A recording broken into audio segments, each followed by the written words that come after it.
I am really proud to announce that this video is sponsored by the Great Courses Plus. If you're like me, life is always about learning something new. The Great Courses Plus offers a subscription, on-demand video learning service where you can enjoy a variety of topics, from science, math, literature, cooking, or even my favorite, history. The lectures are given by leading experts from around the world in their respective fields, from National Geographic to the Smithsonian to Ivy League professors. It's a one-stop shop where you can stream from a selection of over 11,000 videos, and then see them on your TV, tablet, laptop, or phone via any web browser or app. For me personally, as my narrative is getting to 14th century Europe, I found the Great Courses Plus to be an excellent source of information on the Black Death. For example, there was a video I recently watched called The Black Death: Did Humans Spread the Plague? Lectures like this are not only eye-opening, but can really draw one in. I mean, after all, who wouldn't get hooked on a good talk about the plague? Right now, the Great Courses Plus is even offering a free trial to get you started. Furthermore, you can show support for my show by clicking on the link in the description of the video below, or by going to thegreatcoursesplus.com/flashpoint. And now for the video that you've been waiting for.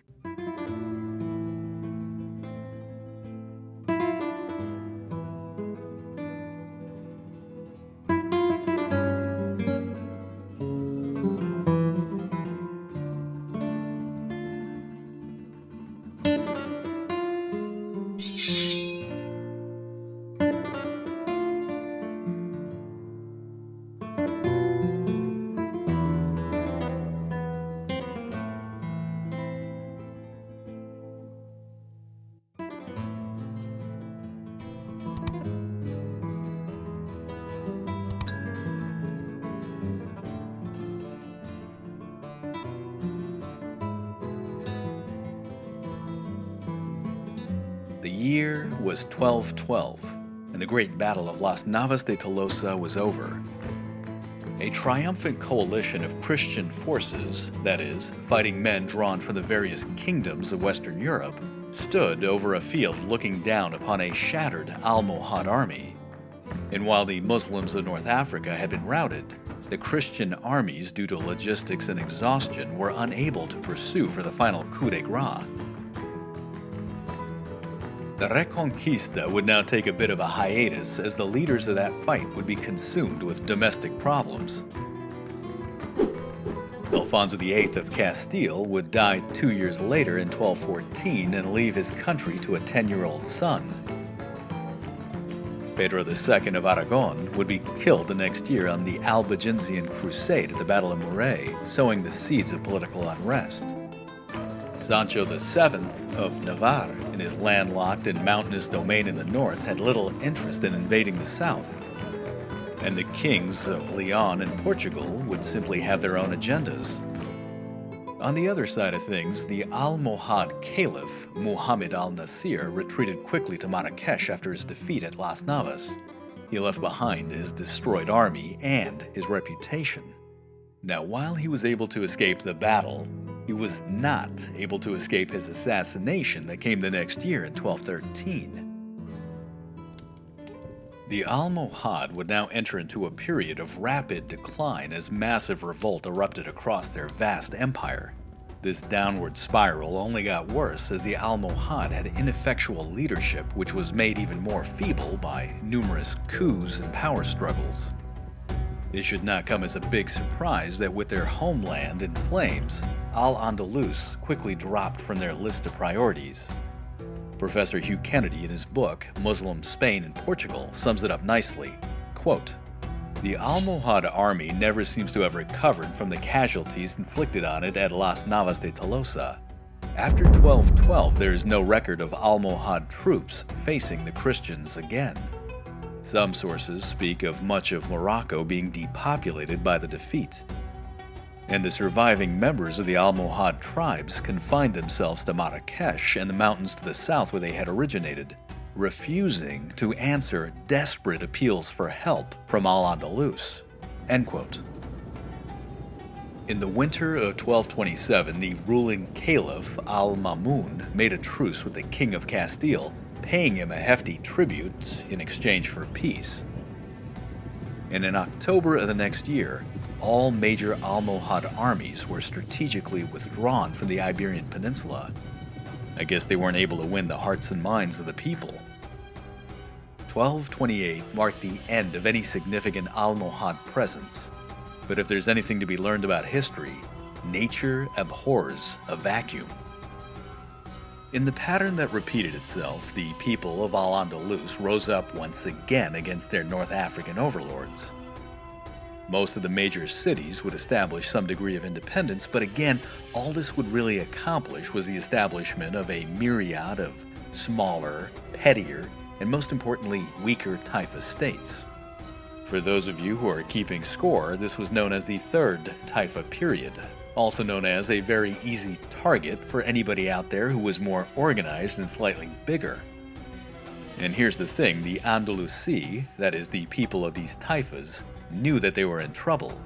There was simply nobody left in North Africa that could come to their aid.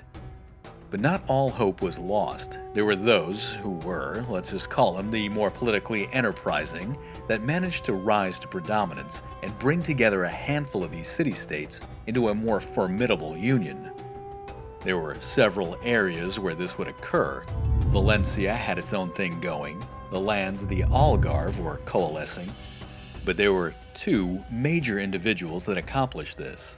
The first was a man named Abu Abdallah Muhammad ibn Yusuf ibn Hud al-Judhami, known simply as Ibn Hud. In 1228, he gained power in the city of Murcia, the very same year that the Almohads were pulling out. The other was a man named Muhammad ibn Yusuf ibn Nasr, who was known as Ibn al-Amar. This man gained ground in the city of Jaén and would eventually take Granada. Remember that name. Much more on him later. Now, of the two men, Ibn Hud appeared to be stronger. His first move was to raise the black flag of the Abbasid Caliphate of Baghdad and swear allegiance to him. Of course, in reality, the power of the Abbasid Caliphate at this point was ephemeral at best, but the move gained him legitimacy. He quickly gained the support of numerous cities, including Córdoba, Almería, Malaga, and Seville, which now they began to look upon him with these puppy dog eyes as their new great defender. They even went so far as to call him the Emir of the Muslims. The power went right to his head. He was on a mission to regain the lost glory of Al-Andalus, and the fighting spirit of the Andalusi flocked to him. However, when it came to the real challenge of taking on the Christian kingdoms, he would find that his talents were quite lacking. He would soon find out that the Christian lords of the north had made remarkable strides in the art of war. In 1230, he engaged the forces of Leon, who were busy laying siege to Mérida. He was soundly defeated at the nearby Battle of Alange. As a result, Mérida and Badajoz would eventually fall. 2 years later, he tried to relieve the defenders of Trujillo. He failed and had to pay tribute to Castile for a truce. Which, by the way, this truce gave Castile a free hand to ravage the Muslim lands held by Ibn Hud's rival, the aforementioned Ibn al-Amar. But he wasn't done yet. Disaster came in the year 1236 when he attempted to stop the siege of Córdoba, and yet again he was turned back. In the end, there's only so much misfortune that most people are willing to put up with. His men began to abandon him. His popular support fell away.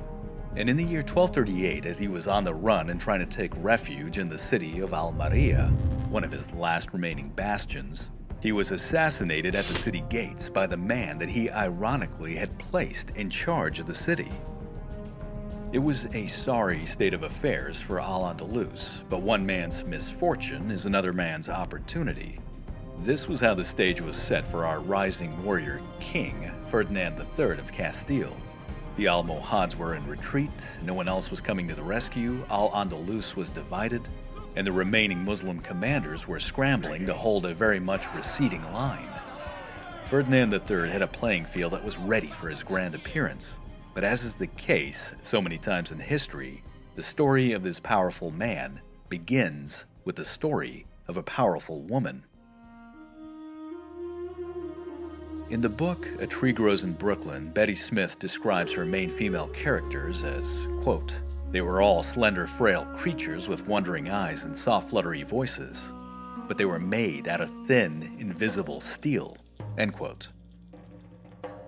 This pretty much surmises Berengaria, or if you prefer the Castilian, Berenguela of Castile.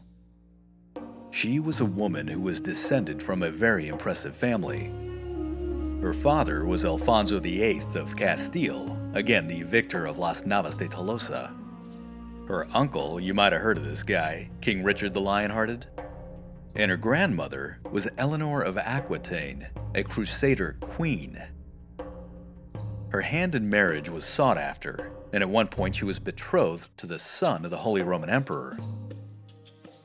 In 1197, she married Alfonso IX, the King of Leon, which was Castile's major rival.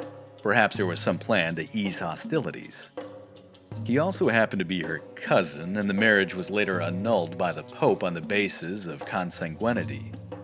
But the two managed to have 5 children, of which Ferdinand III was the eldest child, and all were deemed by their respective courts to be, quote, legitimate.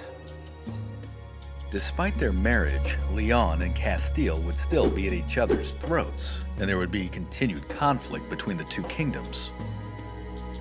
Everything came to a head in the year 1214 when her father, Alfonso VIII of Castile, died. The oldest male heir and her brother was Enrique, who was only 10 at the time. Berenguela, being the eldest child, moved quickly to take the position of regent. She knew that she had to move fast, as she had many enemies in the Castilian court. The great noble families were not keen on her political abilities. They knew she was a resourceful and cunning opponent. Her biggest opponent was the House of Lara, a particularly ruthless and exceedingly opportunistic noble family who had had their sights on the throne. There were 3 brothers, of which Álvaro Núñez de Lara was the quickest to act. This man, like his brothers, held strong positions in the Castilian court. In fact, during the Battle of Las Navas de Tolosa, Álvaro carried the banner of the king. Through a complex web of political intrigue, he poisoned the opinions of the aristocracy and the high clergy against Berenguela, and while she was distracted trying to restore her name, Álvaro and his men came in and bribed the knight who was guarding the young king-to-be, Enrique, and then literally snatched him away, taking him into his own custody. Berenguela knew she'd been outmaneuvered, and for the time being had lost the first round. Álvaro Núñez de Lara wasted no time in his new position as regent. He knew that as long as he held the boy, he could do just about what he wanted. For me, it would have made more sense to do this takeover more slowly, but Álvaro was a man of action, and as a result, his stratagem didn't go unnoticed. I would describe him as being recklessly abusive with his newfound power. He began to generate new policies and tax codes to greatly enrich himself and his family, which of course came at the expense of the other noble houses. He essentially stole money from the clergy, seized the trade revenue from the Cantabrian ports, and took control of several castles, which most of them once belonged to Berenguela. And then he oppressively dominated the court. This was not exactly the best way to make friends. By 1217, he even began to wage war in the name of Enrique. Tensions over his regency began to get very heated. I can only imagine Berenguela's frustration at having to sit back and watch all this go down, knowing that it would only be a matter of time before she'd be forced either into a convent or into exile or found dead someplace. It was on the fateful day of May 26th in the year 1217. Enrique, now approximately 13, was playing in the courtyard of Álvaro's castle with some other children. A tile from the roof came undone and slid down. It struck him on the head as the other children looked on with horror. The wound was fatal, and as the sun set on that day, the heir to the throne of Castile was dead. Álvaro, who couldn't afford to lose his regency, concealed the child's death and hid his body in the castle of Tarigo. However, Berenguela had her spies in place and hastily learned of her brother's death. Her response was epic. Knowing that the news of Enrique's death was still hidden from the rest of the world, she dispatched 2 contingents of her best knights. The first contingent rode out to the Kingdom of Leon, where they convinced Ferdinand III, who at that time was still at court with his father, the Leonese king Alfonso IX, to come home to Castile and pay his mother a visit. It didn't seem like such a strange request, so he readily complied. But he was probably a bit shocked as to how quickly he was brought back to Castile. The other group, which consisted of Berenguela's best knights, infiltrated the castle of Tarigo, and under the cover of night, they retrieved Enrique's body and brought it back to her so she could have him properly buried in the family crypt.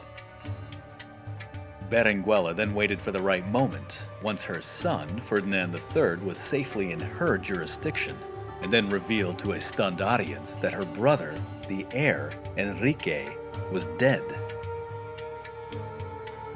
The fate of succession of the kingdom now hung in the balance.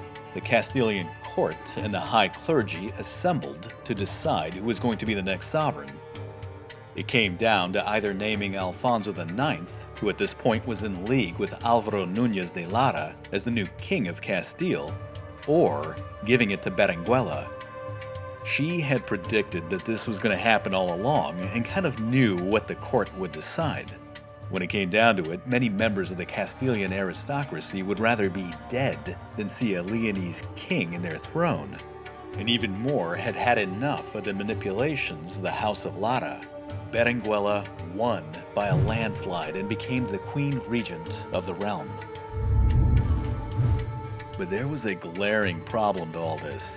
The rules stated that only a male could lead the armies of the kingdom into battle. This was a fact that Álvaro Núñez de Lara was only too happy to point out. He publicly rebuked the queen for her audacity to be so daring and then demanded to be regent over her son, Ferdinand III. Berenguela may have lost the first round to Álvaro, but she sure wasn't going to lose the second. She refused to hand over her son and made it very clear that nobody was touching her boy. And then, in a somewhat stunning move, she abdicated the position of regent, leaving the throne vacant. But before Álvaro and his cronies could abscond with the title, she deftly maneuvered her son into position and had him crowned King of Castile.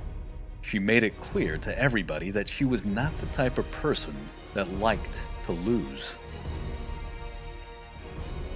Berenguela's decisive move shattered any semblance for peace, and Alfonso IX, who now felt cheated of his right to unify Leon and Castile under his control, was persuaded by Álvaro Núñez de Lara and his brothers to declare war and invade with his Leonese army. They figured the Castilians were vulnerable with the new king, and they were partially right. Alfonso IX and his forces blazed a scorched earth path deep into Castile, in fact to the very gates of the city of Burgos, but that's as far as they were going to get. Now, while all of this was going on, Ferdinand III had been busy rallying the noble houses together. First from Avila, then Segovia, then Palencia, but more nobles were going to come. In August of 1217, the new Castilian king entered the city of Burgos at the head of this army to be formally recognized as the new sovereign. And then, almost immediately, he had to launch a counteroffensive against his own father.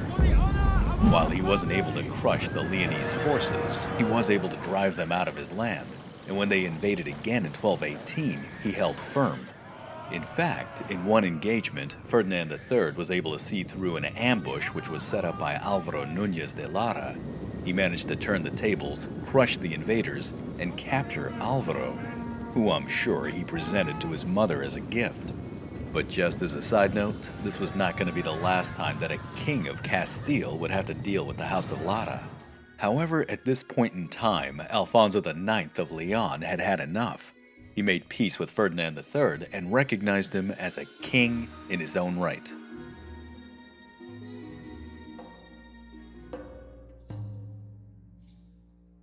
Berenguela would continue to serve as Ferdinand's closest advisor, guiding him in his ascendancy and serving once again as regent while he was on campaign.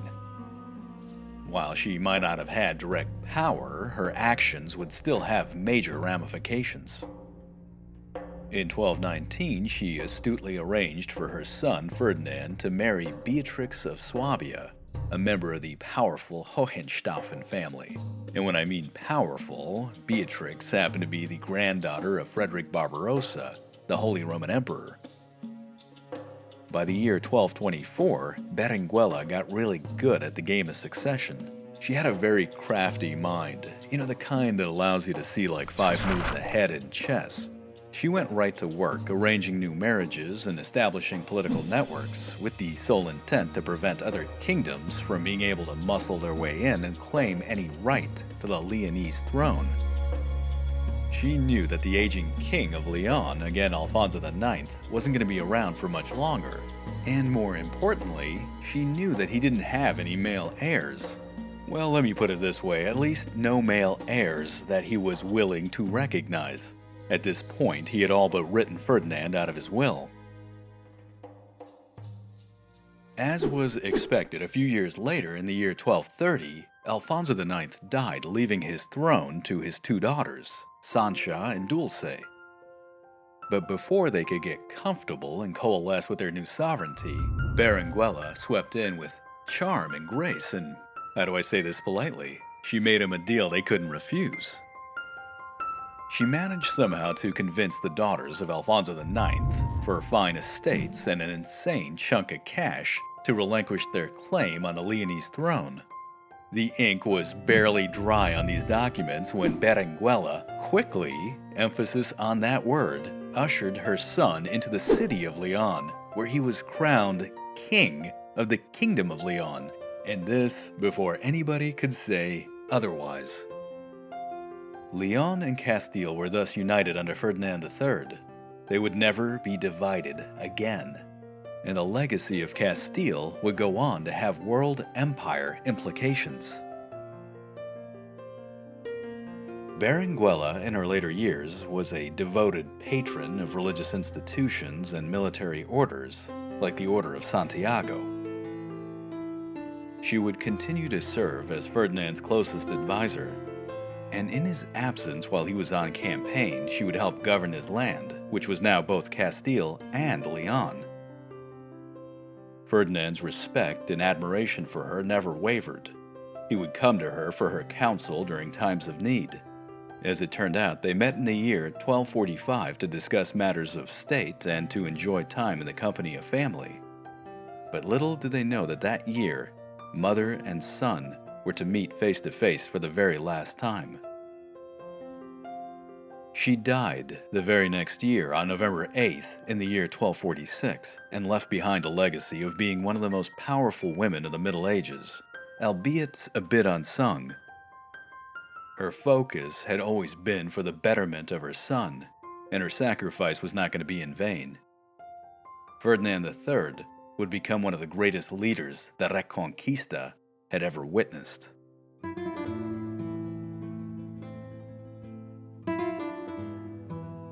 The political chessboard that was the Iberian Peninsula had come a long way from the beginning of the early Reconquista. It was now set perfectly for a true warrior king who was descended from a line of warrior kings to take full advantage of it. Ferdinand III was born in approximately the year 1200 and became king when he was barely 18. His rise to power was not exactly easy, and as soon as the crown was on his head, he had to fight his own father to establish his legitimacy. He was also hampered along the way by the nobles of his court, who needed to be put in line almost immediately. In the early 1220s, he went to war again against the House of Lara.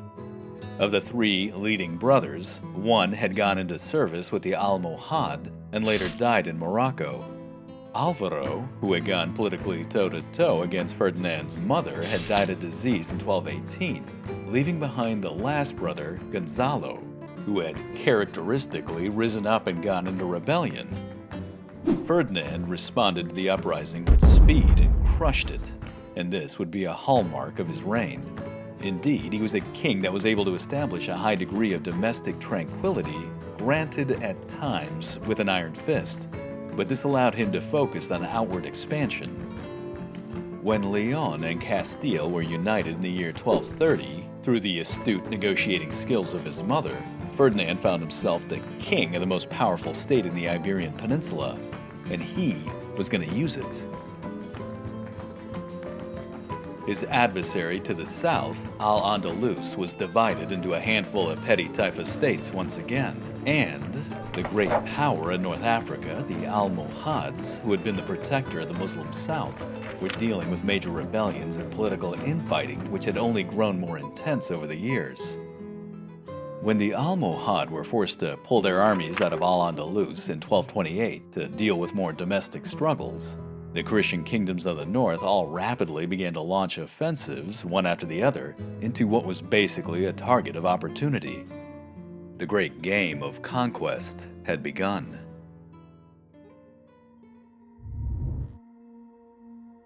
In the west, Portugal would make a massive move into the south towards the Algarve.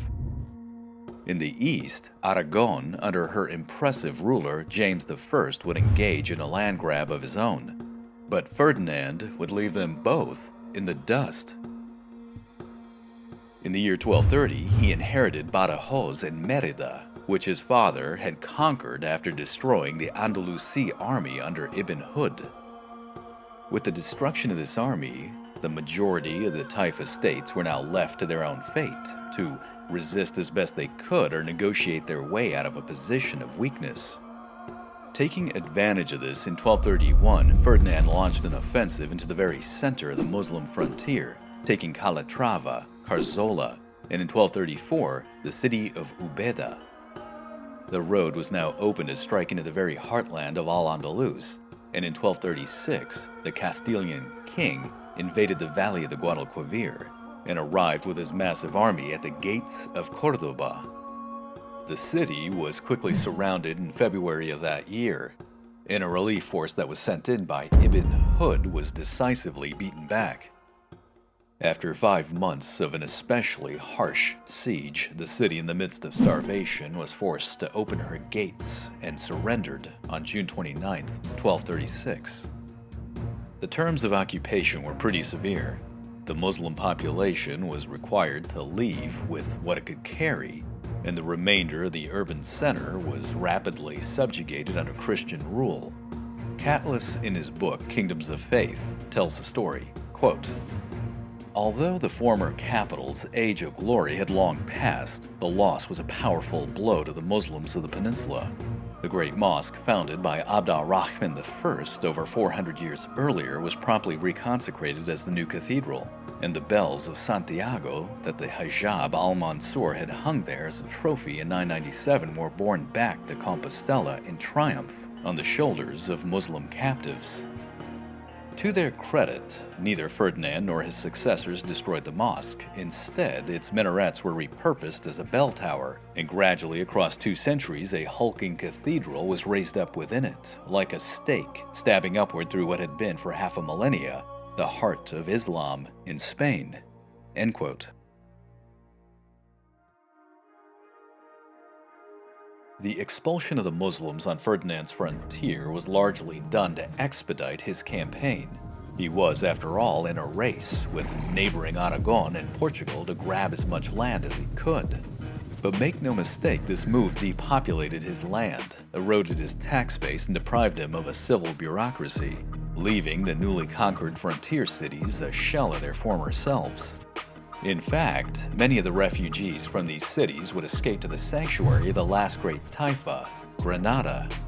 However, the loss of Córdoba was the loss of the spiritual center of Al-Andalus, and with their fall, the rest of the Guadalquivir Valley was now open for exploitation.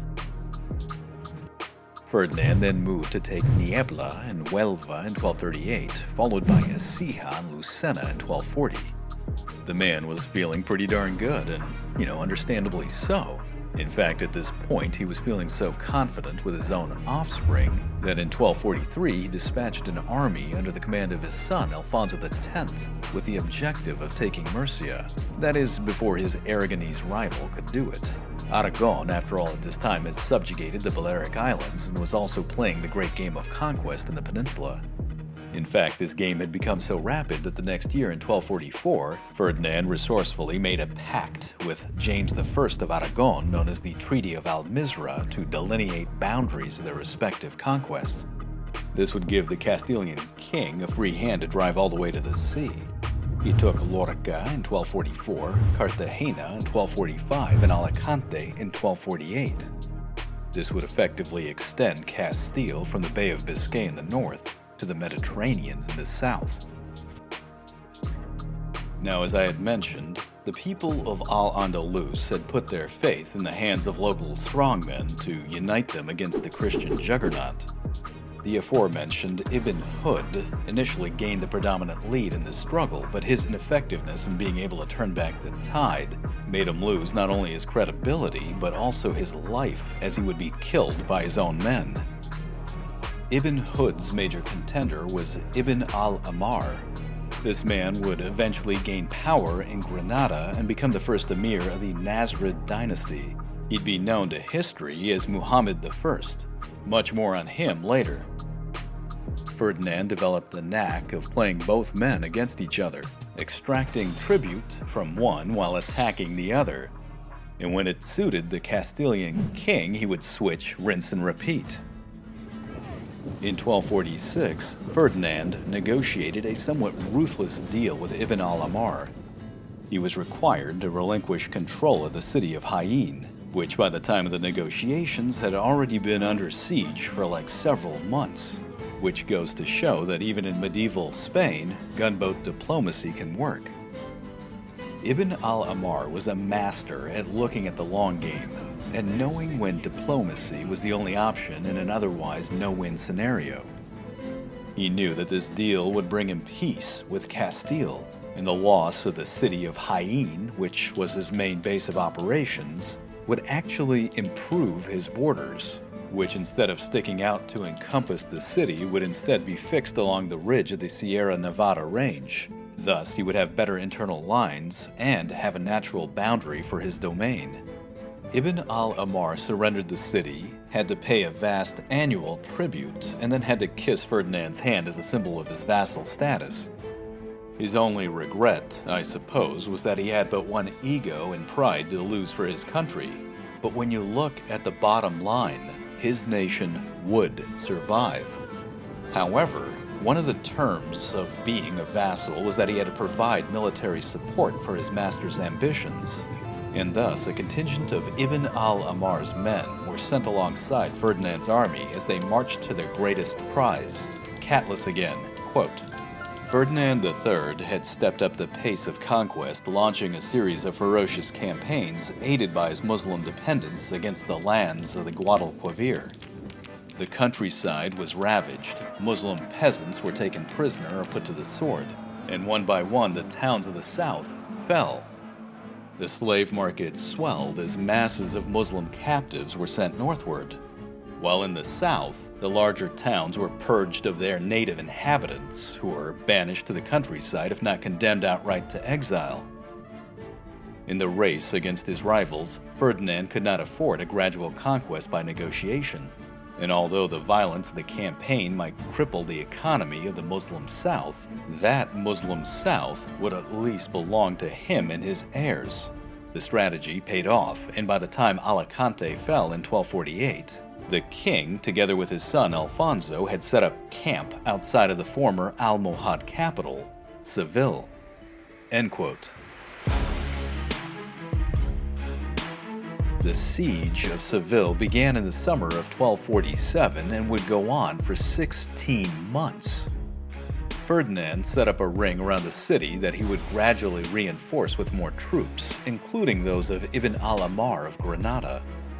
This stranglehold, because what else can you really call it, would only increase, and by the time winter fell, a veritable siege city was established. Chris Lowney, in his book A Vanished World, gives us one chronicler's take on this. Quote, Civilians, that is, the people of Seville, were slowly starving while Ferdinand's 6,000 or 7,000 besiegers, according to one Christian chronicler, patiently maintained their vigil from a camp that had the appearance of a great city, noble and very rich, served by rag and bone dealers and money changers, grocers and apothecaries, armorers and bridle sellers, butchers and fishermen, and so on for every need that can exist in the world." End quote. The Castilians were basically having one giant tailgate party, except that they had weapons and siege equipment. Now, Seville at this point in history was still a major port, and so a Castilian fleet was dispatched to blockade the harbors as well. This Christian fleet would repulse Muslim ships, including a major fleet sent in by the Hafsids. But despite being surrounded, the will of the people of Seville was still resolute. Fire barges were created and floated downstream in an attempt to disrupt the naval cordon, but in the end, it didn't work. The Castilian fleet, angered by this attack, responded in early May of 1248 by destroying the bridges across the Guadalquivir, cutting the city off from her fortified suburbs of Triana. Seville was now surrounded and cut off from any type of supply. Desperate cries for help went unanswered. The Almohad, by 1248, themselves were on the verge of collapse. The situation within Seville became extremely dire, and to complicate matters, the city had sheltered refugees from other taifas that had already been conquered by Ferdinand's armies. This just added to the number of mouths to feed within her walls. By November, people were literally starving to death in the streets, and with no help on the way, Seville could not hold out any longer. On November 23rd in the year 1248, the city finally surrendered. Ferdinand quickly moved in and occupied the Alcazar, and as before, he gave an edict to expel the Muslims. The skeletonized people could only watch on as the Castilian troops took up positions to execute the will of their king. Cloudie again, quote, "Ferdinand allowed civilians, again that's the people of Seville, 1 month to depart with whatever they could carry. An emaciated populace, barely able to stand, wasn't able to carry much. Most sold what they could before staggering forth. Many joined a waiting convoy that was sailing to North Africa. Others trekked the 100-odd miles to Granada, now the last remaining principality of size in Muslim hands. Ironically, they were taking refuge in a kingdom that was lorded over by the same emir who had helped starve them out of Seville." End quote. The fall of Seville, the former capital and jewel of the Almohad, was quickly known throughout Western Europe, and it was applauded by both Pope and Holy Roman Emperor alike. But not all shared in the enthusiasm. The long trail of gaunt, distraught refugees departing the city, essentially forever, was a testament to this. Many Muslim poets came together and wrote a collaboration known as the Ritha al-Mudun. This was also known as the Lamentation of Cities. It was a nostalgic remembrance of the lost glory of Al-Andalus. Their words captured the grief that they felt over what was not just the loss of a city, but their homes. This included Salih ibn Sharif, a native of Seville, who would recite, quote, "Who can avert the mortal shaming of a once mighty folk, whom tyranny and outrage now in humility cloak? For yesterday as monarchs they reviewed their rich domains. Today they are but slaves, and bound in unbelievers' chains." End quote. The aging King Ferdinand was entranced with his new city and made it the de facto capital of Castile. He reconsecrated the mosque into a cathedral and converted her minarets, including one exceptional tower which would be known as the Giralda. It would be repurposed as a bell tower and today is a UNESCO site. It beautifully showcases a fusion of Almohad and Gothic architecture. But in the grand scheme of things, Ferdinand knew that his time was coming to a close. He made arrangements to be buried in the cathedral of the city, which he felt was his greatest accomplishment. The great warrior king in his time had captured more land of Al-Andalus than all of his ancestors. He had outplayed Aragon and Portugal and made it clear that Castile was going to be the winner in the great game of conquest. He even managed to render the last Muslim enclave, Granada, as his vassal. In his final days, he would leave a legacy of having established both an excellent domestic and foreign policy. It was said that he never broke a treaty, and his word was absolute. What's more, the man was celebrated as laying the foundation of the Cathedral of Burgos, being a great patron of religious orders, and would be heavily involved in the advancement of the University of Salamanca. As he lay on his deathbed, he asked for his beloved son, Alfonso X, to approach him. The same son he had groomed carefully for leadership, who had accompanied him on many campaigns, including the Siege of Seville. Alfonso was the pride of his lineage, a man who was doted over and brought up in his father's image. Father and son embraced for the last time, and in the extreme winter of his life, the warrior king was recounted by a later 13th century chronicler with his final words of advice to his son, quote, "My son, you are richer in lands and good vassals than any other king in Christendom. Strive to do well and to be good, for you have the ability to do so. If you know how to persevere in this state that I leave you, you will be as good a king as I, and if you win more for yourself, you will be a better king than I. But if you diminish it, you will not be as good as I." End quote. Ferdinand III of Castile died on May 30th, 1252. 400 years later, he would be canonized as saint. Alfonso X followed his father's instructions and had him buried in the crypt of the new cathedral of Seville. He was buried with honor, ceremony, and respect that was due to a great king. His epitaph was written in the four languages of the realm: Latin, Castilian, Hebrew, and Arabic, and it read, quote, "Here lies the most honored King Ferdinand, the Lord of Castile, Toledo, Leon, Cordoba, and Murcia. He who conquered all of Spain, who defeated and destroyed all of his enemies, and conquered the city of Seville." End quote. It was now time for a new king to take the throne, and a new legacy to be written.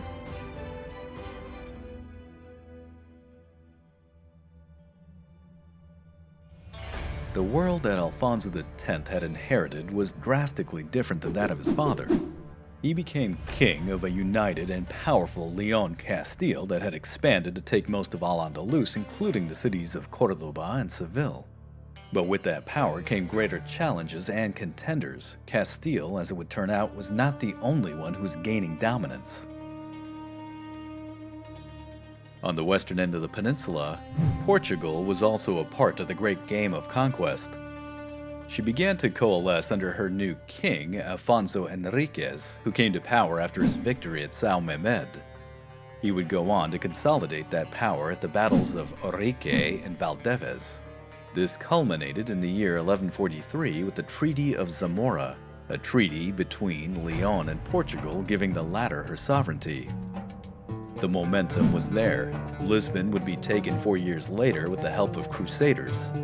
And even when the powerful Almohad showed up, holding up the Reconquista, Portugal would continue to hold her own. In 1184, the Caliph Abu Yaqub Yusuf arrived at the city of Santarém and began to lay siege. But due to poor planning and faulty military intelligence, he abandoned the siege in haste and attempted to retreat.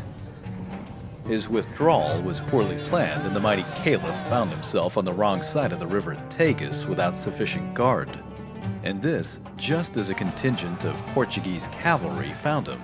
He was mortally wounded in the ensuing confrontation, only to die a few days later. When the dust had settled from what was known as the Santarém campaign, Portugal had won herself a great victory. From that point onwards, the nascent Portuguese kingdom would only push back. Her forces were at the Battle of Las Navas de Tolosa in 1212, where the Almohad were decisively defeated. And when the North African power began to decline, the Kingdom of Portugal would only step up her game with the goal to push south all the way into the Algarve. Now, very much like the Castilians, the Portuguese would also have a line of warrior kings. This lineage stretched all the way back to the founder, Alfonso Enriquez. Now granted, not all of them were great, but some, like Sancho II, who would come to power in 1223, knew exactly how to fight.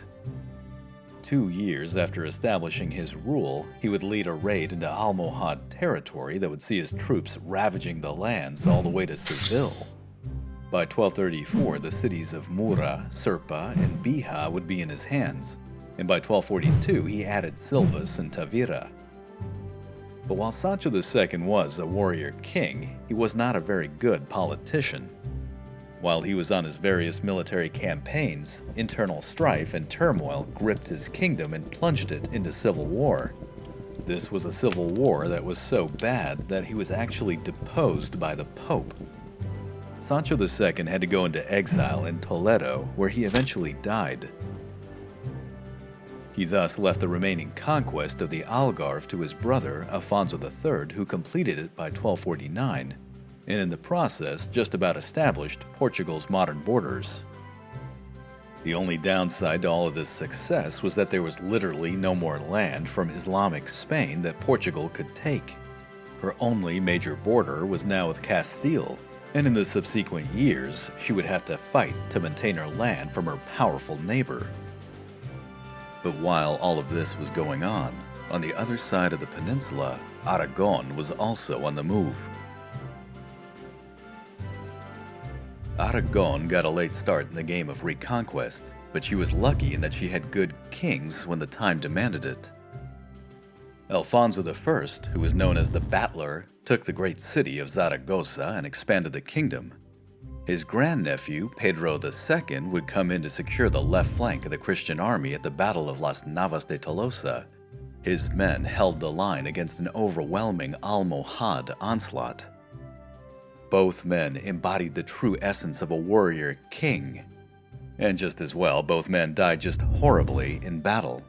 Alfonso I would get shot through the eye at the siege of Fraga, and Pedro II would die the year after Las Navas at the Battle of Muret while on crusade.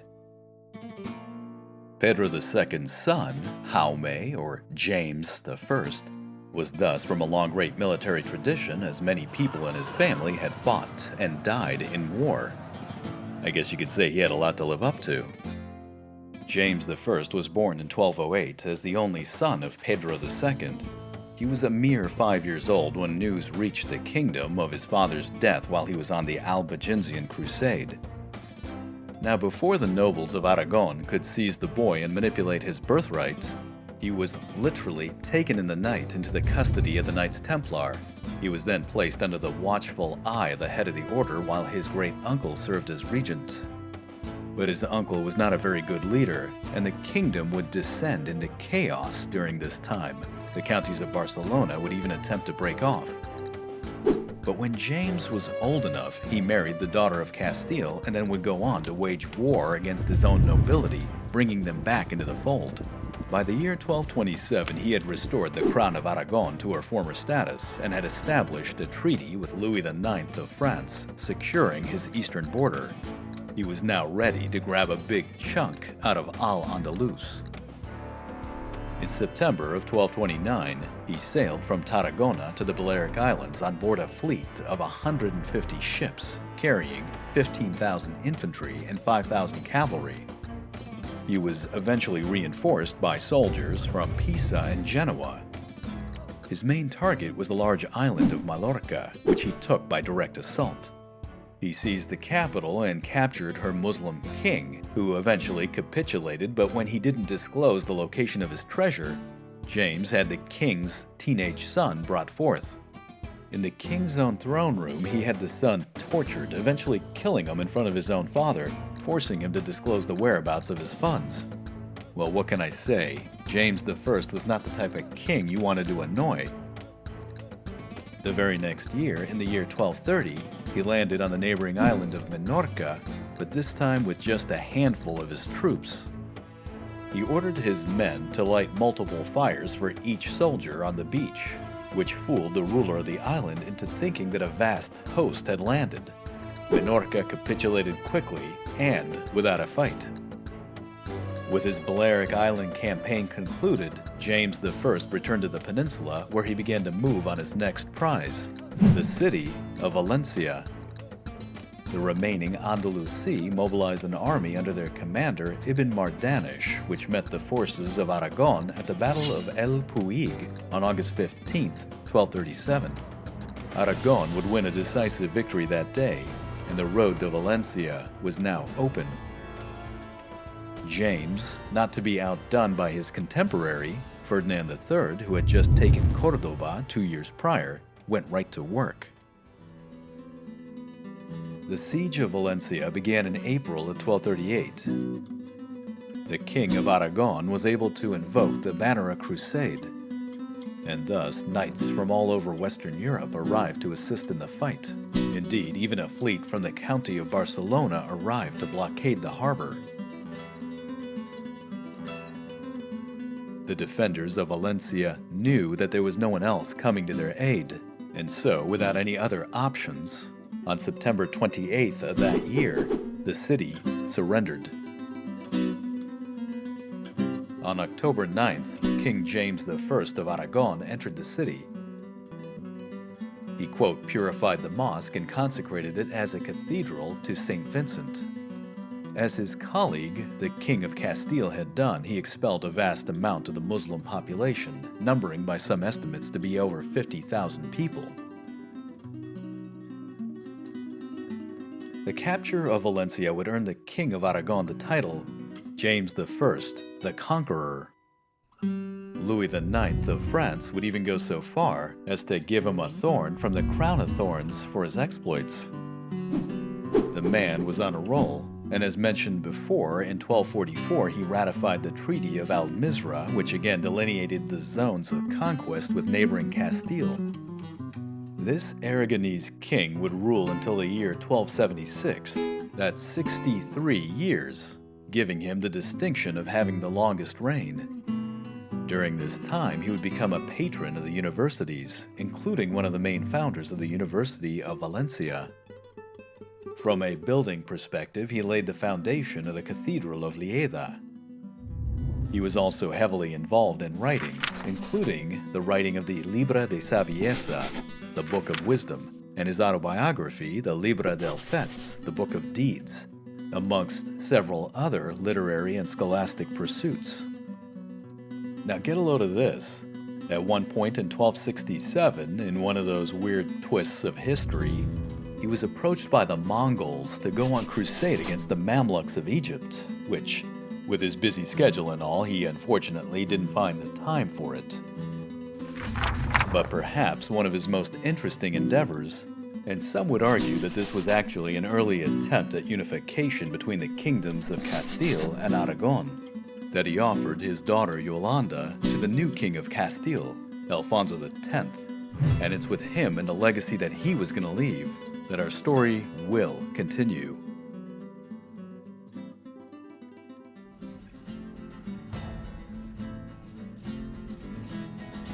Ferdinand III, a few years after gaining the throne of Castile, would find himself at the head of a large army, traversing the central Meseta on his way to putting down a rebellion. Gonzalo, one of his nobles and the head of the House of Lara, had risen up in revolt. It was autumn of the year 1221.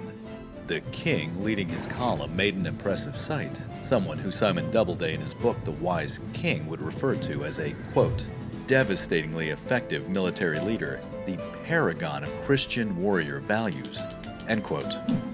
Beside him rode his wife, the Queen Beatrix, an illustrious woman who descended from Frederick Barbarossa, the Holy Roman Emperor. Now, despite the rigors of being on military campaign, she was pregnant and about to give birth to her firstborn. As a result, the army stopped at Toledo, a city that was built on a steep hill nearly encircled by the Tagus River. But this was more than just a mere fortress city. Inside her walls was a storehouse of knowledge. She was a veritable library of Alexandria, where the culminated ideas and texts of the Islamic world, including what they could procure from ancient Greece, India, and as far away as China, had found their way into safekeeping. To the credit of the Christian king who took the city in 1085, that information would continue to be preserved. Indeed, it was here that knowledge would be translated into Latin and then be disseminated into Western Europe. And thus, it was here in this intellectually fertile city that the Prince Alfonso X would be born. A suitable place and beginning for a man who would one day be known as El Sabio, the Wise. But while his father was the epitome of a warrior king, which, by the way, was a legacy that Alfonso tried extensively to pursue, the intellectual character of the young prince was hardwired just a little differently. It was a bit of an awkward position to be in. On one end, he wished to continue the fight against the infidel and increase the strength of his realm. But on the other, he had an admiration for Al-Andalus and the knowledge and wisdom he felt she possessed in abundance. In many ways, he was a product of his time. The world he would grow up in was rapidly changing and was becoming more open to new ideas. Simon Doubleday takes up the tale, quote, "For the first time since the Roman Empire, the Great Sea, meaning the Mediterranean, became a hub of long-distance trade. Italian cities such as Genoa, Pisa, Venice, and further south, Naples, as well as southern French cities like Marseille, had begun to flourish in the 11th and 12th centuries, profiting from the import of luxury goods from the Levant.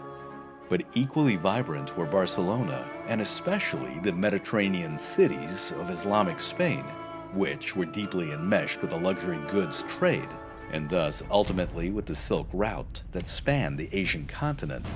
Even the distant city of Merv in modern Turkmenistan would be mentioned in a song dating from Alfonso's reign." End quote.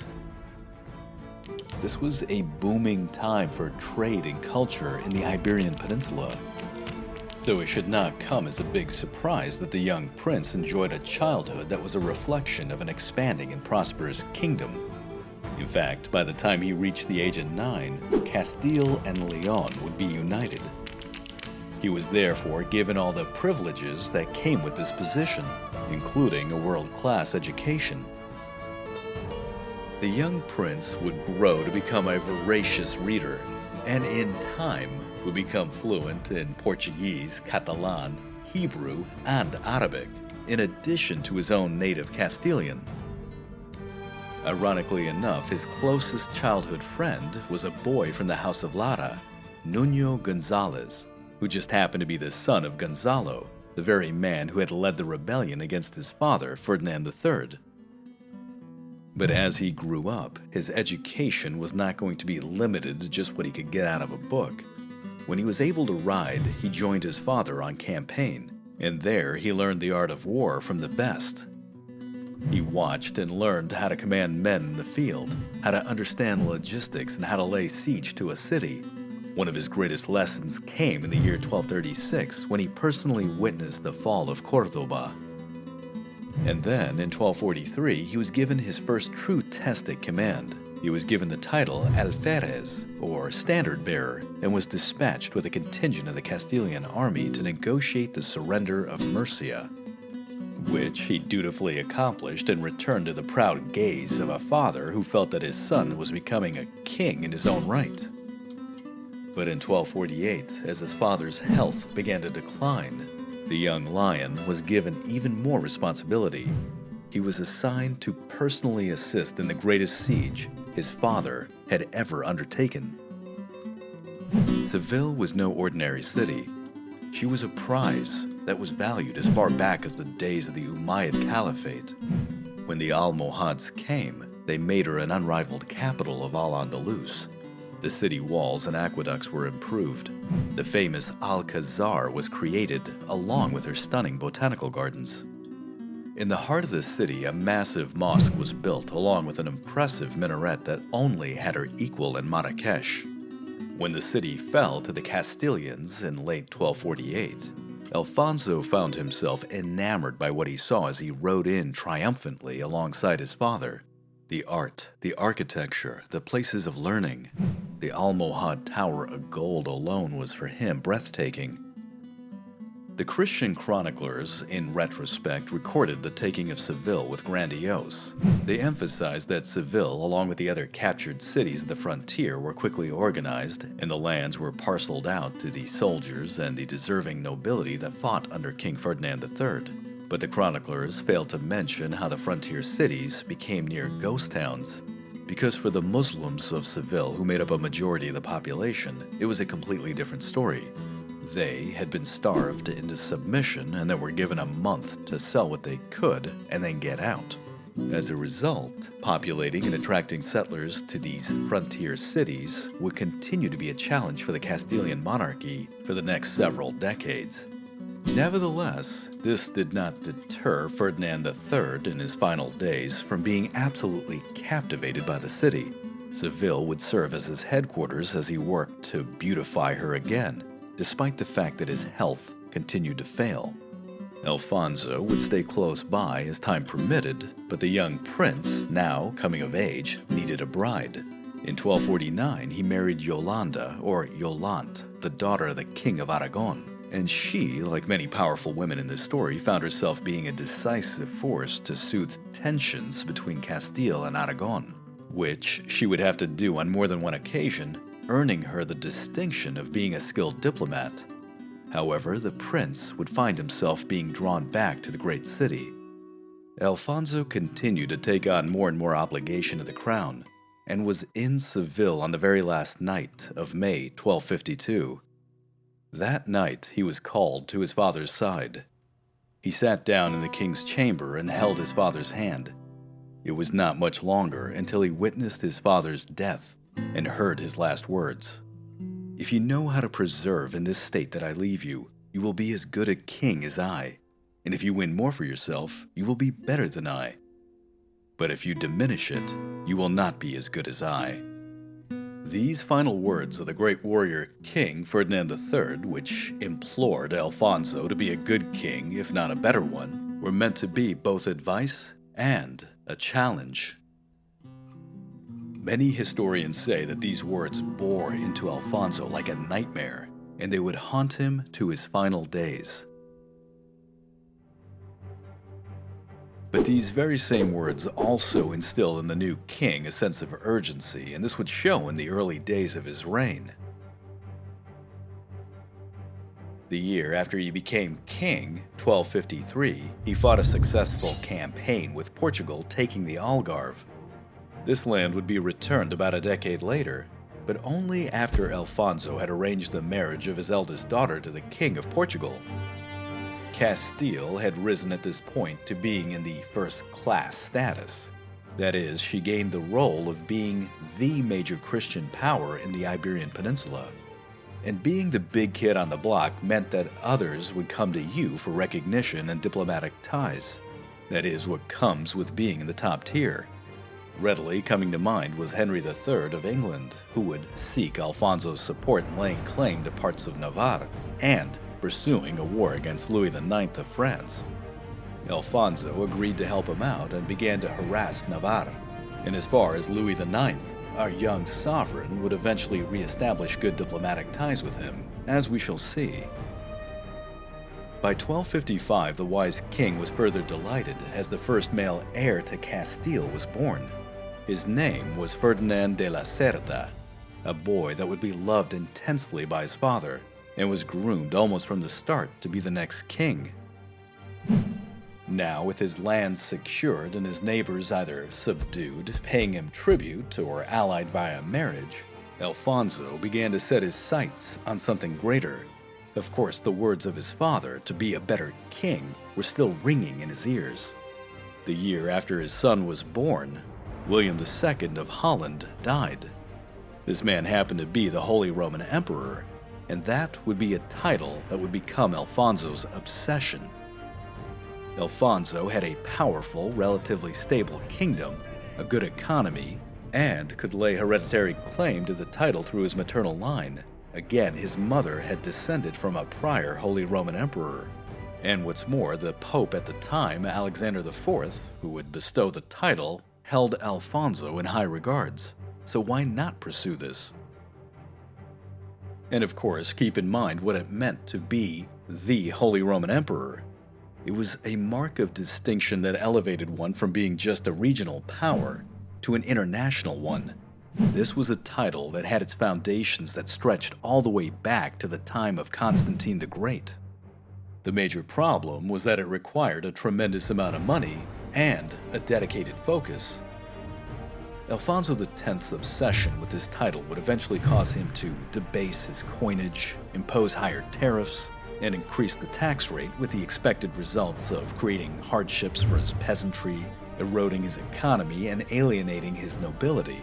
And if history has taught us anything, rulers have been deposed and/or killed for much, much less. Furthermore, in his pursuit to gain allies and recognition for his claim to the title, a considerable amount of his time and diplomatic attention would be directed towards Central Europe and away from domestic responsibilities. And to give you some sense of how involved he would pursue this illustrious goal for the next 20 years.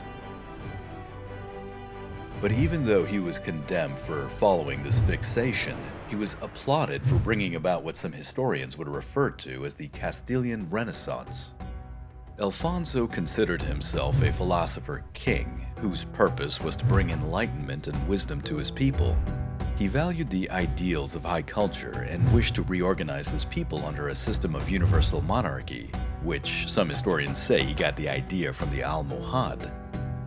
Now, to get a better perspective of his motives, as a young child his father gave him a copy of the Book of 12 Wise Men, which emphasized, quote, "Wisdom is the love of all loves, the water of all fountains, and the memory of all people," end quote. This was an ideal that he really tried to embody, and Doubleday in his book really brings this home. Quote, "A Renaissance man before the Renaissance, or to be precise, before the Renaissance is traditionally believed to have begun, Alfonso was the most intellectually impassioned of all medieval rulers and the most creatively inspired. While other kings sought strength through cultural renewal, none equaled his commitment to literature, architecture, and the arts.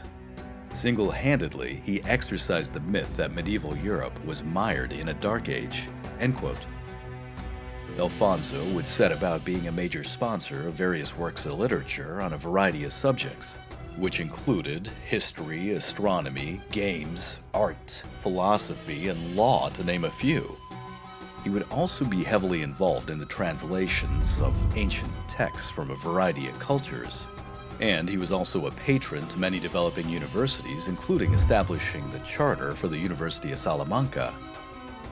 Some of his developments would have some very far-reaching effects. The Alphonsine tables, for example, which were a catalog of stars, would serve as the backbone for navigation for centuries thereafter.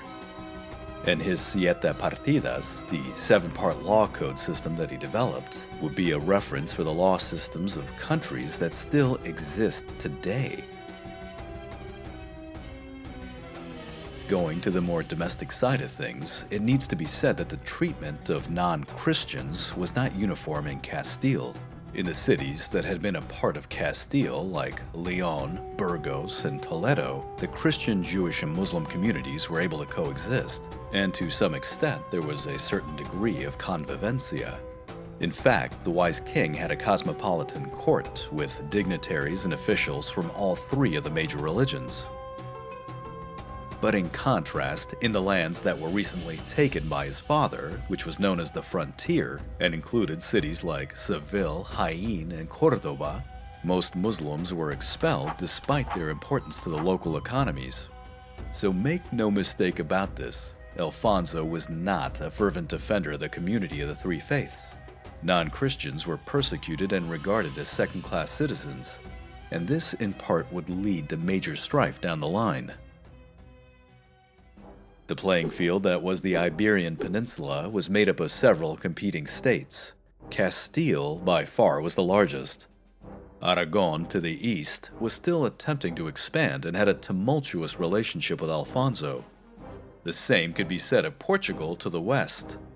But the Christian kingdoms, despite a few times of conflict, were for the most part at peace with one another.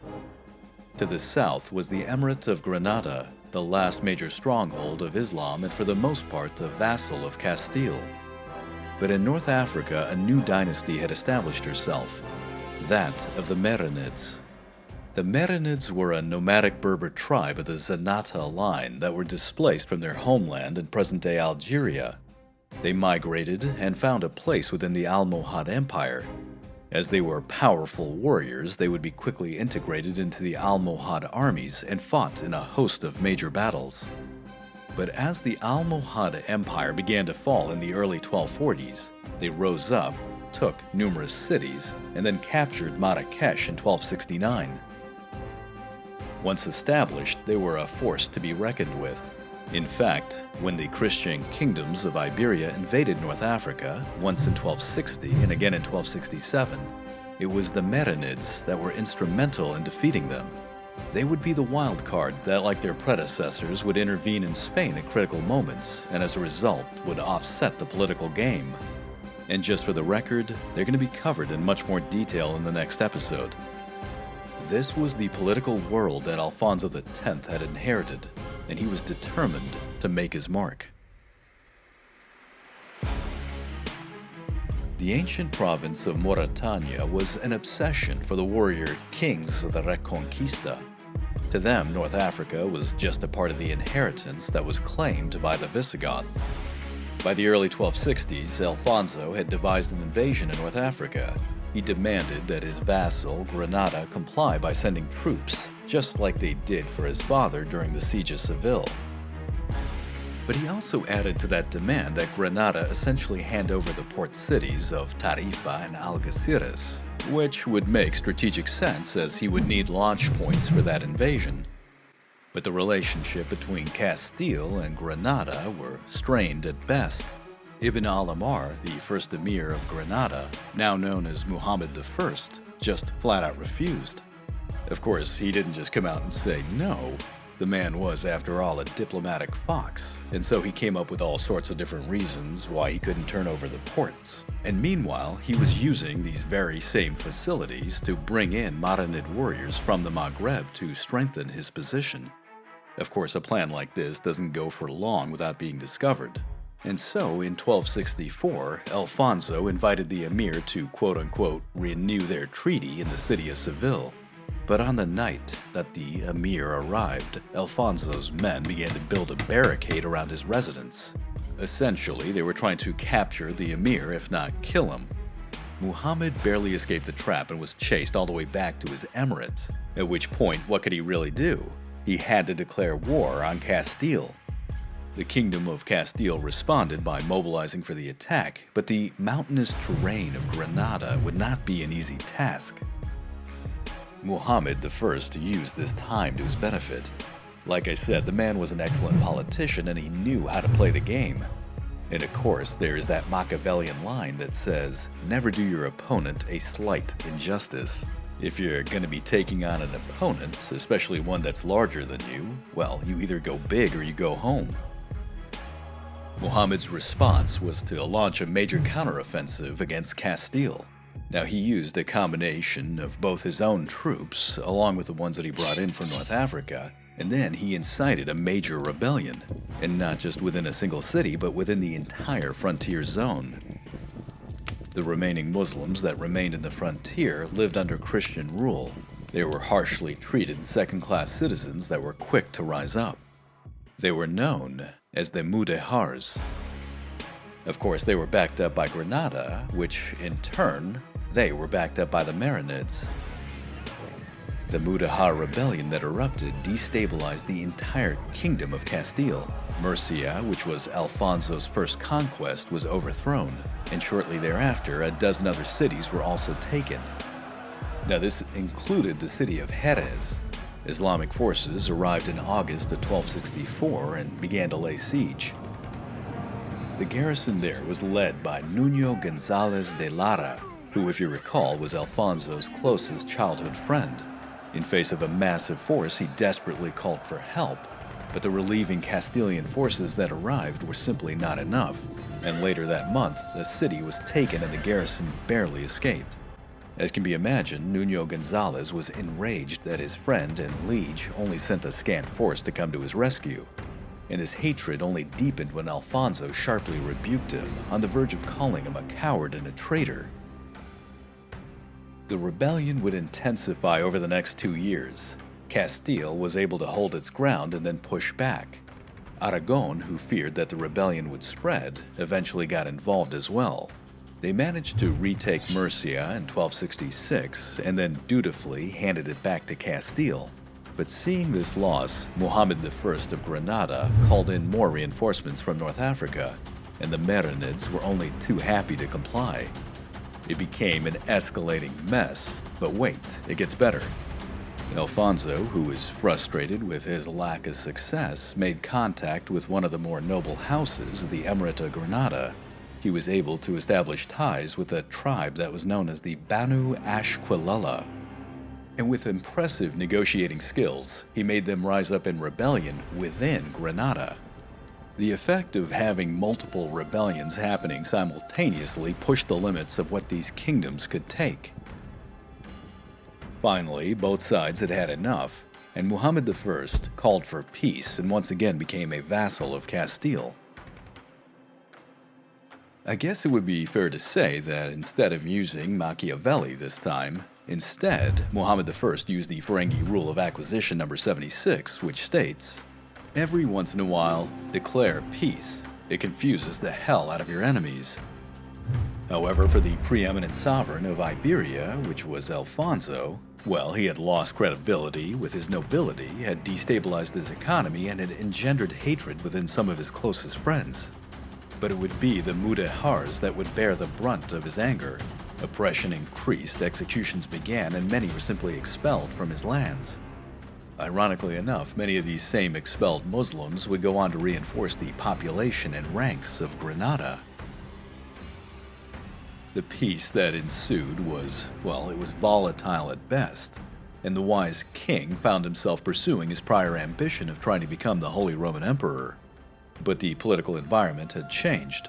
In 1268, Pope Clement IV died to be replaced by Gregory X, who happened to be a pope that was hostile towards Alfonso. And so our Castilian king had to dedicate once again a considerable amount of his efforts and his treasury to pursue the goal of becoming the Holy Roman Emperor. And with a hostile pope, that meant even more time and money than before, which meant more taxes. And if history tells us anything, that doesn't always go over well. Now, he did manage to get one true respite from the intense political game. This came when it was time to attend the wedding of his eldest son, Ferdinand de la Cerda. As I mentioned before, Alfonso and Louis IX of France didn't always see eye to eye, but the two were able to reconcile some of their differences long enough to arrange their children to be married. In November of 1268, Ferdinand de la Cerda was married to Blanche, the daughter of the French king. The celebration was magnificent. The A-list of nobility showed up, and the decorations were definitely above average. The sense of happiness must have been overflowing for Alfonso to see his eldest and most beloved son enter into a new chapter of his life. To pass this milestone together as a family. It was a joyful time for the father to see his son get married. His delight could only have been intensified as a grandson was soon on his way. But even as the festivities continued, forces were aligning against the wise king. In the south, Muhammad I of Granada was in correspondence with a very disgruntled Nuño González de Lara. Nuño still bore a deep grudge against Alfonso and had rallied some of the other noble houses to his side. This included the powerful noble house of Haro. And to add insult to injury, Alfonso's own brother, Felipe, was recruited. The storm broke in 1271 when these noble houses began to politically challenge the king. Their list of grievances included unlawful taxes, a poor distribution of land, and, of course, the bruised ego of Nuño González, who led the pack. This was going to be a very tumultuous time for Alfonso as his kingdom inched ever closer to the precipice of civil war. And then, that line was crossed. In 1273, the disgruntled Castilian nobility formalized an alliance with Granada. And a very pleased with himself Muhammad I readily took them in, along with their knights and their soldiers. Thus, the emir was able to create quite a substantial force, along with even more mercenaries that he had brought in from the Marinids from North Africa. Muhammad I, it would seem, had turned the tables of the diplomatic game, and Alfonso, understandably so, was enraged that his own childhood friend, Nuno Gonzalez, had taken the lead in this treachery. His response to him was quite clear, quote, "You know that the king of Granada and his Moors are enemies of God, of the faith, of the king, and of all the hidalgos of Castile and Leon. There is no one that does not have a dead relative, and you wish to do the king disservice precisely with the man who has lied and broken the pacts and agreements he had with him. So, you will see what is coming to you from this." End quote. But when Alfonso finally had a chance to simmer down and collect his thoughts in that Socratic method of self-retrospection, he calculated wisely that fighting the Moor along with his own nobles might not be the best answer. In June of 1273, with his health beginning to fail, he sent his wife, Yolande. If you recall, she was just an incredible diplomat, and along with her, he sent his son, Ferdinand, to begin negotiations. Now, Yolande, on one end, had intervened many times between the interests of her husband, the King of Castile, and her father, the King of Aragon, and thus was quite skilled with the art of negotiation. But Ferdinand, on the other hand, was quite naive. In the first round of negotiations, the young prince basically acquiesced to all of the nobles' demands, and then returned to his father, who was quite displeased. You know, be that as it may, there is a great saying by a 16th century humanist by the name of Erasmus, who once recounted, quote, "Is there anything more precious than a son, into whom we would pour not only all of our riches, but also, if it were possible, our very life?" End quote. Alfonso lived by these words, and during a break in the negotiations, firmly coached his son on diplomacy. The wise king knew that his son was both intelligent and would also one day be king. He just needed a little experience and perhaps a swift kick to the rear from time to time.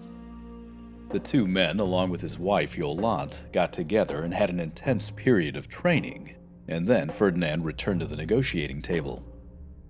The time that he spent with his son really paid off. The young prince, Ferdinand de la Cerda, now pulled off an amazing feat of diplomacy. Alfonso, on his part, would revise the tax laws and parcel out his land better. His nobility, in turn, would agree to return to Castile, and Granada would become a vassal again and continue to pay a large annual tribute. And to top it all off, Muhammad I was even knighted. This was going to be one of those win-win-win scenarios. Not bad for the young prince. And just to be complete, Nuno Gonzalez de Lara was brought back into the Castilian fold as well, but with a suspicious eye. He was, after all, a close childhood friend, but he would have to work hard to regain that trust. For the time being, however, Castile was at peace once again. Alfonso was overjoyed with his son's success. The prince, after all, had orchestrated a path away from civil war. But with that catastrophe averted, the wise king's prior obsession with becoming the Holy Roman Emperor resurfaced once again, and the king knew that his time for this was rapidly running out. He quickly convened a meeting with his nobility called a Cortes. This was kind of like a precursor parliamentary body. In July of 1274, he announced to his nobles that he'd be traveling to meet the Pope in order to plead his case for the title of the Holy Roman Emperor. So he laid out his plans and made all the appropriate arrangements, and then feeling that his son was finally ready, he made him regent in his absence. Ferdinand was not exactly happy with the idea. He later met with his father after the meeting was over. He knew that the king's health was not the best and pleaded with him to stay. But Alfonso had already made up his mind and could not be deterred, and shortly thereafter he departed on his mission. It would be a long and difficult journey for the aging king, but father and son would never meet again. Some people have bad days and some have bad weeks. Alfonso, on the other hand, was going to have the worst year of his life. Leaving his family and his kingdom behind, he made his way east across Castile. He then made his way across Aragon before crossing the Pyrenees and arriving in southern France. His already poor health continued to deteriorate as he went. The Pope was cognizant of this fact and decided to meet him halfway near the Rhone River. But like I mentioned before, Gregory X was no fan of the Castilian king, and he already had somebody else in mind to become the Holy Roman Emperor. Their negotiations were going to be doomed right from the start, but regardless, the two men proceeded to meet in May, and over a period of several meetings, Gregory X would reject, refuse, and decline every offer that was put on the table. The writing could not be more clearly spelled out. At the end of the negotiations, when it was all said and done, Alfonso's great quest had finally failed. His dream was over, and his health was devastated. A now completely dejected King Alfonso X really had no other options. He publicly renounced his bid for the throne, and then slowly made his way back to his own kingdom. Meanwhile, back in Granada, Muhammad I had died and was replaced by Muhammad II. A civil war broke out in his emirate, and Castilian forces, taking advantage of the weakness, began to raid his territory. Muhammad II figured he could kill two birds with one stone, and formally invited in the Marinid army, not just mercenaries, to deal with both. But then the emir lost control of his ally, and just couldn't keep the North African power from going on rampage. When he realized that he was no longer in control, he figured if you can't beat him, join him. Doubleday again gives us a really great account of what happened during the invasion of 1275. Quote, "The emir had now completed his preparations for the assault. It landed in wave after wave on the beaches of Andalusia.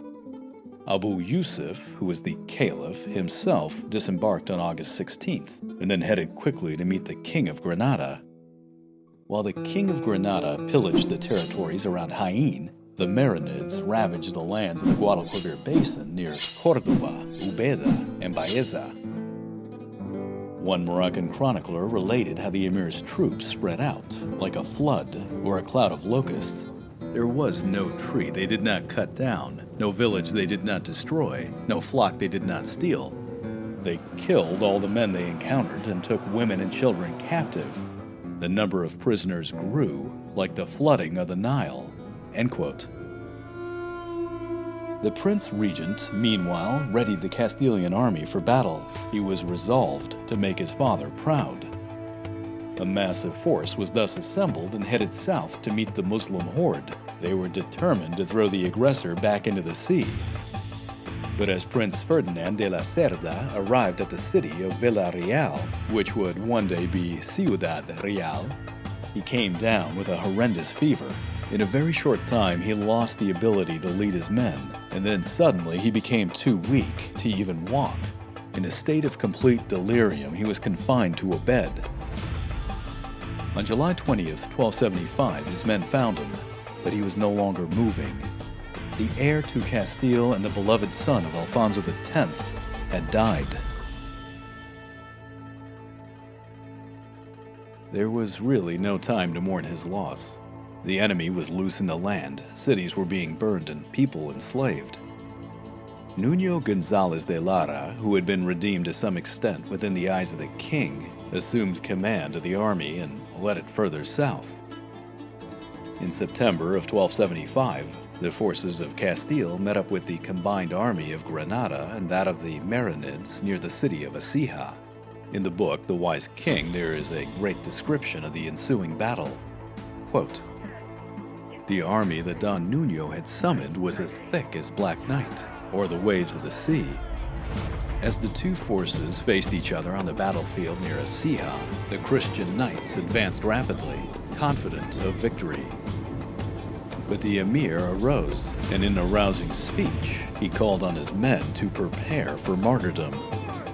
They embraced each other, saying their farewells, and entered the fray, their hearts beating hard, death becoming sweet to them. Chanting the name of Allah aloud, they went into battle. As the two armies met, nothing could be seen except the arrows plummeting down upon the Christians like red sparks. Blood dripped from swords as the heads of Christians were cut off and piled up. Abu Yusuf, the Caliph of the Marinids, ordered them to be counted. There were 18,000, according to the Chronicle. Among them was the head of Nuño González de Lara. End quote. His head was given as a gruesome trophy and perhaps even a subtle warning to the King of Granada.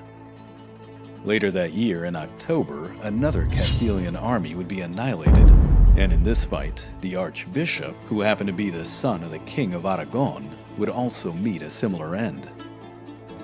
But not all hope was lost. Alfonso's second oldest son, Sancho, rallied the men of Castile and brought into the clash neighboring Aragon, who at this point were ready for some payback. Sancho was able to stop the invasion, but he wasn't able to drive them out. As a result, Alfonso X decided to make peace with the Muslims. He was thus able to restore tranquility to his kingdom, but more importantly, he bought himself time to pick up the broken pieces of his life. It does not matter what society you are from, what language you speak, what religion you adhere to, or what time period you live in. No parent should have to bury their child. Alfonso had to do exactly that, and then went into a period of intense mourning. His ability to rule his own lands began to deteriorate, and the relationships that he had with his own family began to fall apart, including that with his wife. The King of Castile now found that his only true solace was to pour himself into creative outlets. And of course, he's not the only one in history to deal with massive psychological trauma in such a way. I mean, after all, Hemingway would write some of his greatest novels when he was dealing with depression. Picasso would have his blue period. And even Beethoven would compose the Ninth Symphony along with the Ode to Joy when he was dealing with not only bouts of sadness, but also with his loss of hearing. Alfonso became a massive sponsor of the arts and humanities once again. He helped in the process of creating just a multitude of books. Two of his more impressive works included the Book of Stones and the Book of Astrological Knowledge. But by far, his most famous contribution was a collection of poems with musical notations. This was known as the Cantigas de Santa Maria, the Songs of St. Mary. One of Alfonso's greatest long-lasting impacts, and not just for Castile, but on the world as we know it today as it would turn out, would be to try to make all of this accumulated knowledge more accessible to his people. He did this by replacing Latin with a more secular Castilian as the language of the land. Maria Menachal, in her book The Ornament of the World, puts it really well. Quote, Alfonso's brilliant gambit was to abandon Latin as a language no longer adequate for a modern society and its empire. He had a visionary grasp of the fundamental importance of having a society's own vernacular. In the period of Alfonso's reign, Toledo became the first laboratory in Europe dedicated to forging a modern language. This practice was the foundation for the revolution at hand. Latin was set aside as antiquated to be replaced by the transformation of Castilian from the merely instrumental into a noble written language. End quote. And by the way, if I haven't said this before, Castilian is where we get our modern Spanish. You know, the second most commonly used language on the planet. Now, Alfonso continued his commitment to his people and would continue to fund universities and be the patron of the arts. And this, for him, was healing. But he would never be fully the person he once was, ever again. It wasn't long until he was dealing with some major issues once again. The death of his son, aside from leaving a deep psychological scar, had also left him with a crisis of succession. Ferdinand de la Cerda and his wife Blanche, again the daughter of the French king Louis IX, had given Alfonso a grandson. But now Alfonso's second son, Sancho, demanded that he be made heir to Castile. The king vacillated back and forth on who would come to power. On one hand, Sancho held the respect and the backing of the noble houses of Castile. But on the other, his grandson held the backing of the entire French kingdom, which at that point had already moved military forces to the border to pressure his decision. The wise king eventually chose his second son to be heir, and then almost immediately had to begin intense negotiations with France, not only to soothe tidings, but also to keep from getting invaded. He was able to restore balance just in time. His kingdom would once again come under attack by the Marinids, who invaded in 1277.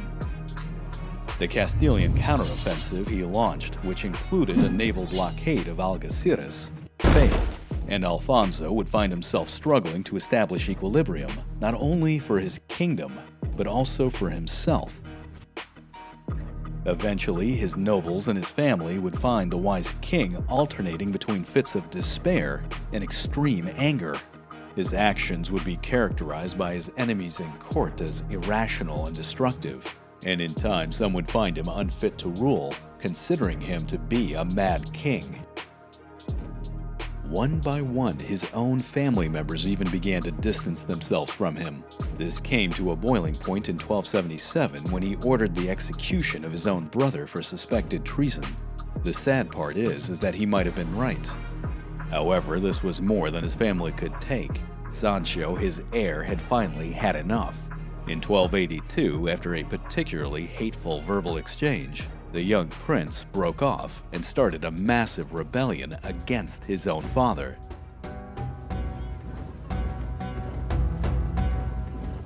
Sancho moved with deliberate speed to gain the support of the noble houses, of which nearly all of them rallied behind him.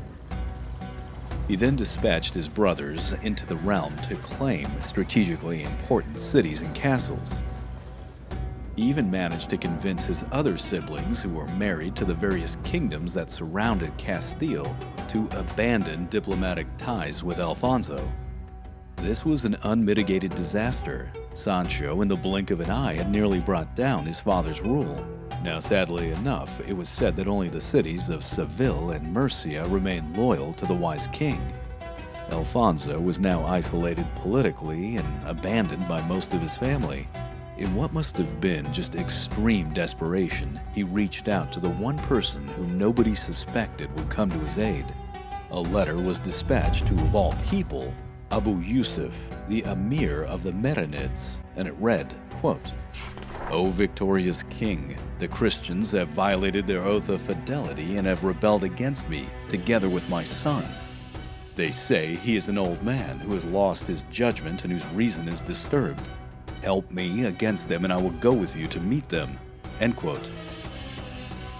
Ironically enough, the alliance worked out. It was even noted in the chronicles that Alfonso regained some of his health and was able to ride once again. The emir arrived in Algeciras in August of 1282 with his Marinid army.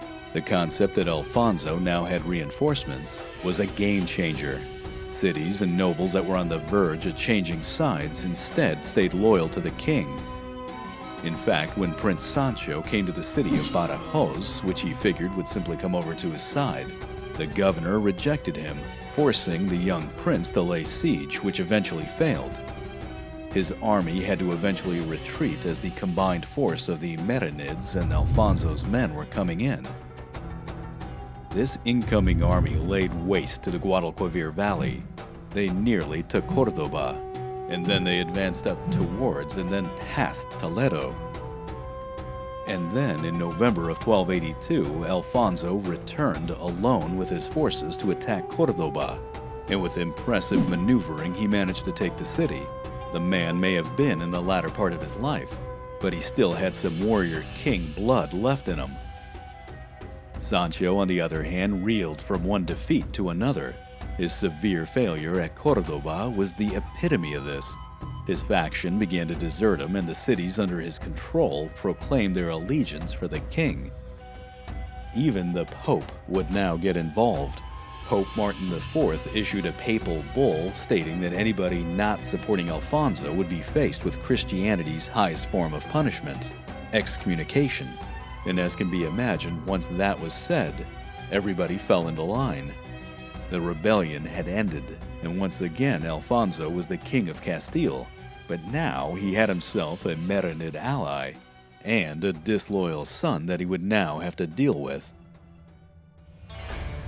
Going back to the past for a good example, there is a great saying from the Roman Emperor Marcus Aurelius, a would-be philosopher king, that talks about anger. Quote, "Whenever somebody wrongs you, ask yourself at once, what conception of good and evil led him to commit such a wrong? And when you have seen that, you will pity him and feel neither surprise nor anger. It is not people's actions that trouble us, but rather the opinions that we form of those actions. So eliminate your judgment that this is of harm to you. Make up your mind to discard that opinion, and your anger will be at an end." End quote. Alfonso could have simply had his son executed, but in the end he didn't do this. He took some time and thought it through. Then, on January 10th in the year 1284, he proclaimed that his grandson Juan, again from the line of his first son, Ferdinand de la Cerda, would be the next king instead of Sancho. What's more, he emphasized that Sancho would no longer be in any position to lead and would be demoted to the lowest levels of court. The wise king had essentially banished his son. He publicly rebuked him, invoking the words, quote, "We, therefore, curse him as a man deserving paternal malediction, condemned by God and one who should be despised by all men, living henceforth as a victim of this divine and human curse.